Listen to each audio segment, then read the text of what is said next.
terms of security, I can say that there's no state that is free in terms of security.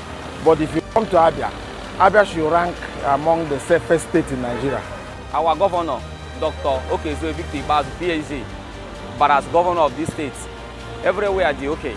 Like other places, you can know na enwe bomb blast, enwe such and about shop on them mother. But since all this one, where such story, in terms of Abia State here, in particular, about one of the safest states in the whole Nigeria. A place in which they give me your normal business, everybody is doing his business. So when any problem in Abia State is a safer place in which they don't make business again. Go your normal businesses, no disturbance. I don't live here really, but so far, since my school in here in Umuahia, I school at Michael Okpara, the security has been safe thanks to Governor Okezie Ikpeazu, who has actually secured the lives of almost everybody. See us moving freely without fear of anybody collecting our phones normally. So far so good. Everywhere is secure, everywhere is safe, the security is nice. And you can also see that too from here. There's other places having fracas. In Abia State, it's not like that. Let me say the truth. In Abia State, we can see other states fighting, doing the killing, but it's not Abia State like that. I feel that Abia State is calm.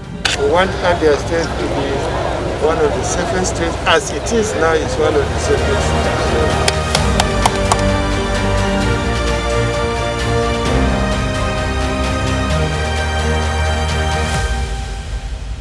Hello, you're welcome to another interesting episode of Inside Abia with me, Agatha Mata. This week we'll be looking at security as we do this.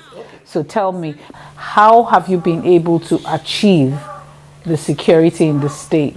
First, I like to, when I speak about security, I give God the glory. I like to start by saying that I prayed to God in 2015 and I said, God, I don't want because it was really bad. Very, very bad.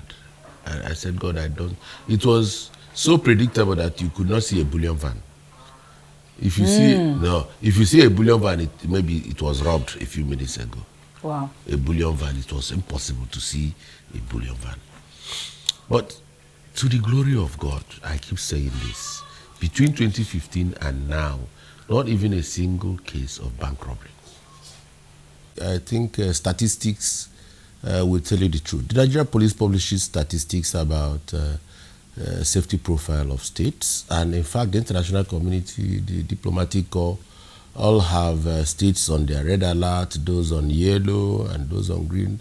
And since 2015, to the glory of God, we have managed to remain one of the safest states, not only in the South, but in this country. Reason? Verifiable. Oh yeah, sure. It can only be God. But there are a few things which we have done. One, logistics.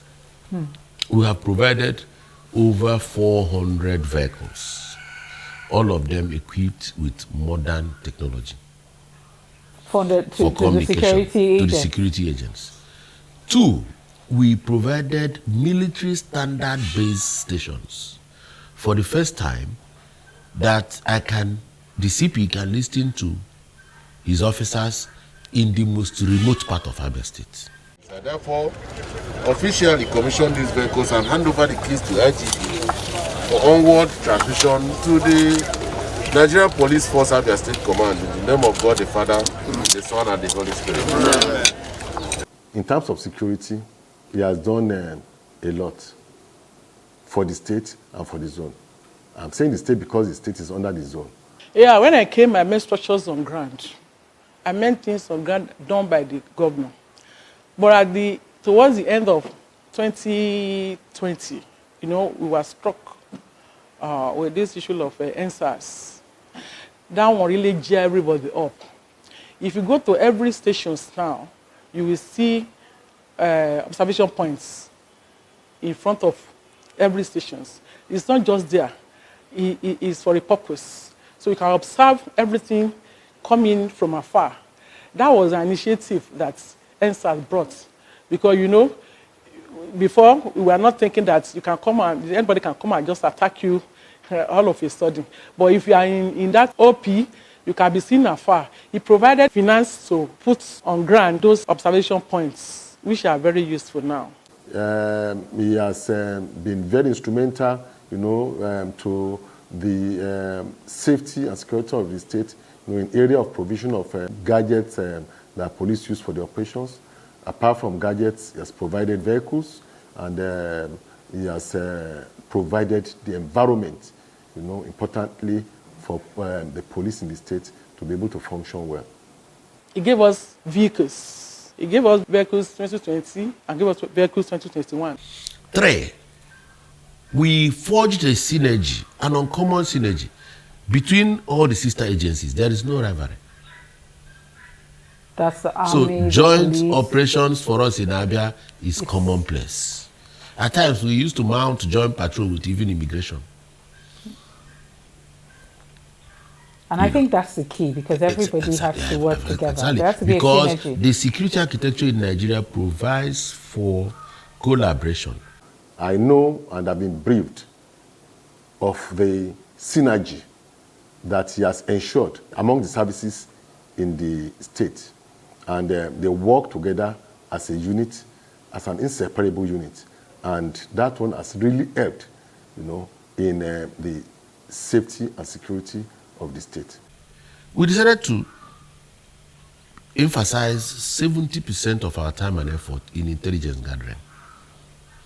Because if I can prevent crime, what is the point shooting gun up and down?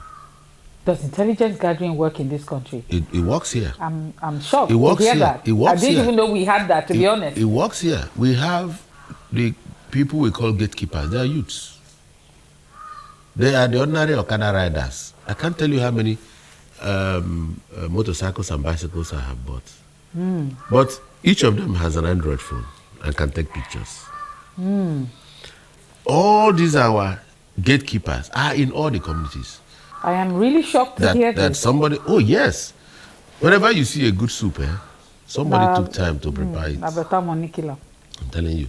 So we are careful about what we do. Once we see that, oh boy, so. And the thing is that all of us, we know. All the service commanders are on a WhatsApp group. And I take part in operations on daily basis. Really? Oh yes. I may not be there physically, but I know when they have departed for the operation. I know when the operation has succeeded. And I make contributions. I cannot remember how many times. And it's good when they have access to you, because then it makes things that they need also easier. Of course. Governor Okezie Victor Ikpeazu has done a lot. He's very, very supportive. Apart from providing logistics, he has given us a conducive environment to work in. He applies different conflicts and peace handling styles to proactively resolve issues like where the station suddenly erupted. He deploys appropriate resolution method to avoid the growth. It's not where you carry uniform and put on gun. You want to resolve issues that it can be resolved. There are issues you resolve, amicably, when you call your people around you, interact with them, talk with them, and let them know the situation on ground and why that situation occurred. They will feel at home and feel that he is part of them, is working for them, he loves them. So by that, he makes our work very easy. This building that you are in is the governor that has made it possible because of the love. But I think he asked for security and for the fact that he feels that the officers that should be in the zone should be comfortable. The former office that we have, I think it's rented quarters before we moved to this place. This place is spacious, it's large, it's ideal, for policing. And not only building the place, he also furnished the building, and he has provided the environment, importantly for the police in the state to be able to function well.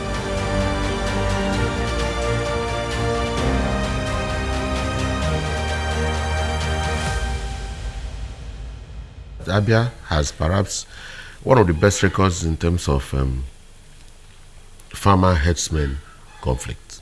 You do? How? Yeah. How did you manage that? I set up conflict because I schooled in Maiduguri. So This week, Hausa? I'm not very well. So packaging Hausa? Banaji Sam. Well, you answered me Hausa. Okay. So I understand how these our brothers, the headers, think. I experienced one day in Maiduguri as I was going back to school. Somebody with a Vespa rammed his Vespa onto a Mercedes 600, brand new Mercedes. And the Alhaji with his free-flowing gown came down and looked at the man with the Vespa. And the man just looked at it and said, can I drink Hausa so safer? So, he said, God brought this to, please, I'm sorry, God brought it. And the man went back to his vehicle and drove off. For him, the culprit, he had said sorry. I mean, he didn't do it intentionally. This thing just happened and all of that. And that was okay. But here, our culture is that if you step on my shoe and you say sorry, you have to wait until I say I've accepted. Otherwise, you buy another shoe. So if you say sorry to an Igbo Sorry man, does not mean you are forgiven. You don't say sorry and go away. You say sorry and wait. If you wait to look at you at the way you said the sorry, I feel it's okay, I can say it's okay. So if these people run their cows head their cow into your farm, and you say, who did this? Sacrilege all over. They bring the cow out and move. And maybe mutter something like, we are sorry, I like cow, or something, and go away. That is for an able man a slap. Oh, you spoiled my something and you are walking away. No. He will use his knife or he will kill a cow, something will happen. So I said, I have to be the man that will explain this between these two brothers. Differences. Exactly. So I set up conflict resolution committees at the local government level. Local government chairman is the chair, the DPO is there, the SS man is there, the Mayatiala is there, whosoever is head of Hausa community, the traditional rulers, all of them, and they sit down. Oh, so and so crops were damaged, and they bring evidence and write a report. Government will pay the compensation. If a cow was killed, government will pay the compensation. So you're carrying the load for the two parties? Yes, and we now say, but is that sustainable? Oh yes, for as long as I can remember. And today, it has got, you see, one thing about this kind of social reform is that you do not need to do, nobody will tell you in America not to throw away the can of Coke outside. Because if you throw it, the fine you will pay is more than the value of the Coke. Yeah. So you advise yourself, if you go to Dortmund and fight, the fine you will pay will make you say, before you fight, I don't have money to fight, otherwise I would have fought you now. So eventually, zero war. So I don't quite get the pressure now. So it has reduced, like they are beginning to understand each other. Because even the Hausa man on whose behalf I paid the 100,000 is not happy that he made this governor to pay this 100,000. Even my cousins and my brothers, for whom I paid 150,000 naira for the cow they killed, they won't be happy that they are making their governor pay for a cow they didn't eat. So eventually, they will begin to understand, because with each conflict resolution, there's a process. Things will be said, blames will be apportioned. Malam, why and then did there you will do be this? a learning. Exactly. Dr. Victor Okezie Ikpeazu is a wonderful governor. For instance, let me give you an instance. When there was a problem down east here, our Easterners brothers in the north were panicking, shaking. He is the only governor that sent me here myself as an indigenous of Kano State.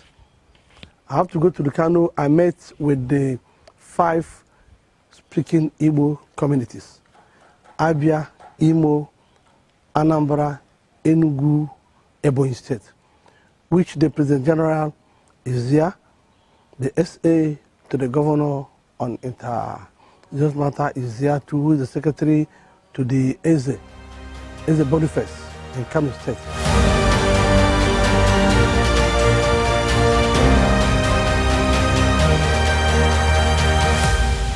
How do you deal with youth restiveness? Because it's a major problem everywhere else. I don't really see, I don't know, but I didn't see any semblance of that here. And, I mean, maybe a few days is too little to judge. But that's one of the major issues you find. You see, youth restiveness also must have, the theology of youth restiveness has these reasons. It has these causes. What are the remote causes? What are the immediate causes? And you don't tackle anything by palliatives. What is that? You must go to the root cause. The youth in Nigeria today are worried that they can't see the future. As a leader, my frustration is when I'm unable to provide a platform for my children to express themselves. I have a bright child who can do shoe. I can't provide platform. How do I expect that child? And then what am I promising? What am I saying? You know. So you must look at what the problems are and you engage. You talk about it. Abia today is perhaps one of the few states, not because we have money, that we have struggled to push. We are pushing 50 of our children on overseas scholarship.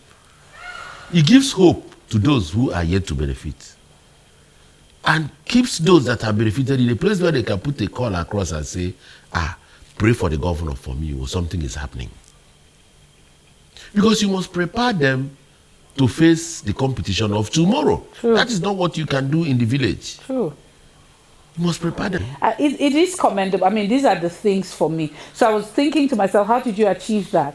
You see young people in total darkness. You even see small children in a place where it's like a village, and they're walking around, and people are going to visit each other. They're drinking palm wine and stuff, and it's calm. And you see, to take it further, policing must digitalize. We decided to introduce what we call CPAMs, and the idea is to, first of all, we've provided training, we've provided computers for the various police stations. And we have demonstrated this before the former IGP. I was thinking that would have been a template for them to replicate in other places. CPAM, you have a control room in the headquarters here. And we have Homeland Security personnel, outside there. They have what we call their phones and their applications downloaded there. So they are like field soldiers for CPAM. So when they are out and they observe, any incidents, they quickly press the application, and immediately it will be seen at the control room.